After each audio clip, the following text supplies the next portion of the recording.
नमस्कार, आप देख रहे हैं पुलिस महानगर। तो आइए शुरुआत करते हैं आज की कुछ खास खबरों से। 2022 में शिवसेना और 2023 में एनसीपी में विभाजन के बाद महाराष्ट्र की राजनीति में काफी बदलाव आ गया है। दोनों दलों में विभाजन के बाद 2024 के लोकसभा चुनाव में जहां उद्धव गुट कांग्रेस और शरद पवार की एनसीपी में महायुति को पटकनी थी, वहीं विधानसभा चुनाव में महायुति ने महाविकास अघाड़ी को जोरदार झटका दिया। मिनी विधानसभा के नाम से जाने वाले बीएमसी सहित 29 महानगर पालिका और स्थानीय निकाय चुनाव सत्ताधारी महायुति और विपक्षी महाविकास अघाड़ी के लिए अग्नि परीक्षा की तरह है।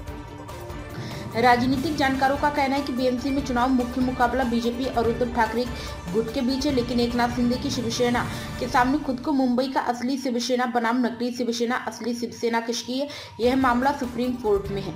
लेकिन बीएमसी चुनाव में मुंबई की जनता तय करेगी कि शिवसेना किसकी है। स्थानीय निकाय चुनाव में सबसे महत्वपूर्ण बीएमसी चुनाव राजनीतिक दलों के लिए प्रतिष्ठा का प्रश्न बन गया है। सत्ताधारी बीजेपी जहां पहली बार अपना मेयर बनाने का सपना देख रही, वहीं लगभग 2.5 दशक तक बीएमसी की सत्ता पर काबिज रही उद्धव ठाकरे की शिवसेना सत्ता में वापसी के लिए रणनीति बना रही है। लेकिन सबकी निगाह एकनाथ शिंदे की शिवसेना पर है, जिसे वह असली शिवसेना कहते हैं। शिंदे की सेना का प्रवक्ता कृष्ण हेगड़े ने कहा कि पार्टी प्रमुख एकनाथ शिंदे कह चुके हैं कि हम बीएमसी चुनाव महायुति के साथ लड़ेंगे।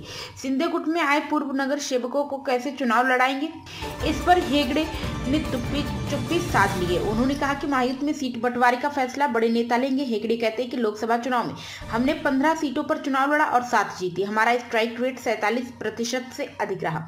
इसी तरह विधानसभा चुनाव में 80 सीटों पर लड़ रहे हमने 60 सीटें जीते। शिवसेना शिंदे का स्ट्राइक रेट 75% था। इसी तरह बीएमसी चुनाव में भी हमारा स्ट्राइक रेट सबसे बेहतर होगा। मुंबई शिंदे गुट के विधायकों की संख्या 6 है। अब तक की खबरों में बस इतना ही। ऐसे ही खबरों के लिए बने रहें हमारे साथ। तब तक के लिए नमस्कार।